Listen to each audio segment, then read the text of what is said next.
So now that you've written some code, you're probably wondering, well, how do I run it? After all, that's the most exciting part, is having our app actually run, right? Well, we're going to go over compiling and debugging kind of at the same time. So when you're in Android Studio, you'll notice that up here there are two buttons, a play button and a bug button. Well, we want to press the bug button for most of the time. That's going to run our code in debug mode. Now, underneath the hood, all of our code is going to be transformed into bytecode, and it's actually going to create some files that are going to be put on the Android Studio device that we select. So if you notice when I press this, we're going to then see a status message down here by Gradle. Gradle is the actual toolchain that's putting everything together for us. When it completes, we get this little Choose Device dialog box. You can either choose a running device, or you can actually just launch the emulator. I happen to be running Genymotion, which is a very, very fast emulator, so I'm going to go ahead and select that and click OK. Okay, you're already noticing that everything is changing in terms of where things are laid out. This is a new screen, right? This is the log.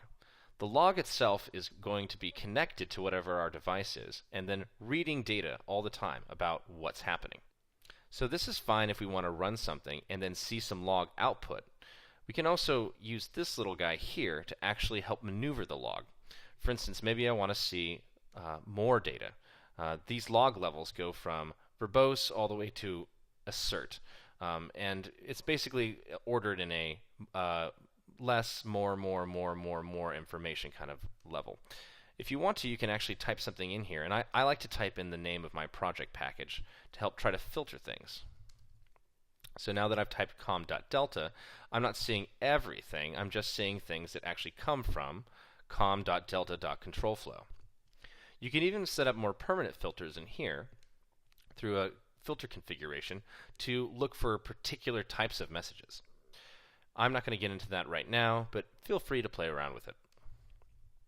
Now, this is great if we just want to get some messages from our device, but what if we really want to see how the code works? Well, I'm going to give you a superpower right now, and that's the ability to slow down time. So I'm going to go ahead and click on this control-flow class that I have. And I know theoretically that this method is going to get called, and then somewhere around line 21, it's going to actually run this code. Well, you see, on the device, it's all scrambled up in just a machine language.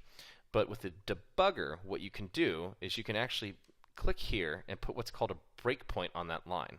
What's going to happen is your code on the device is going to run to this point, and then it's going to stop and pause and give you a lot of data about what's going on. So let's check that out. Again, I'm going to press the debug button. Again, you see that Gradle is doing its thing. Notice again, I have a breakpoint here on line 21. I'm going to click OK. And suddenly, we have a line that's highlighted. And rather than seeing the logcat as our default tab, we now have the debugger tab. And we also have some other things here. We have this variable list. Well, what is all this stuff?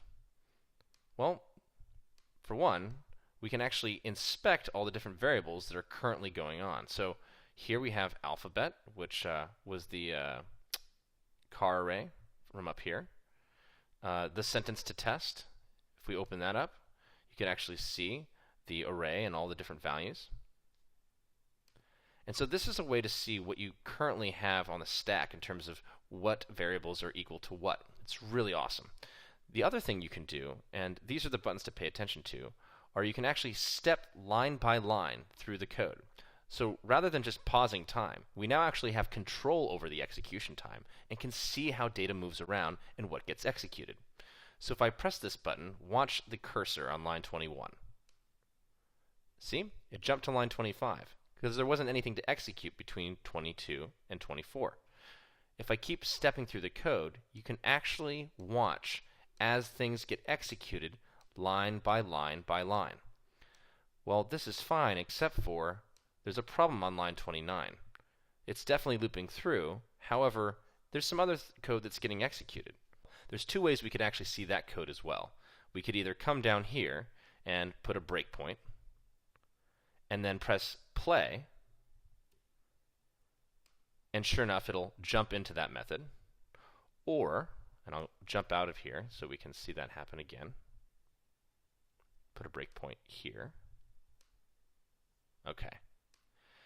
Or when we're actually on the line that has a method call in it, we can use this button right next to it, the step into button. Again, we have the step over button, and then we have the step into button, as well as the ability to resume and then stop debugging altogether. So if I now do this, you'll see, bam, we jump right into that method and can follow along with the logic. So this debugging process is something that I highly recommend you just play around with for a while. It's incredibly fun to see how the data all actually moves around and what gets executed, but it's also one of the most powerful tools a developer has to solve problems. So go ahead, have some fun.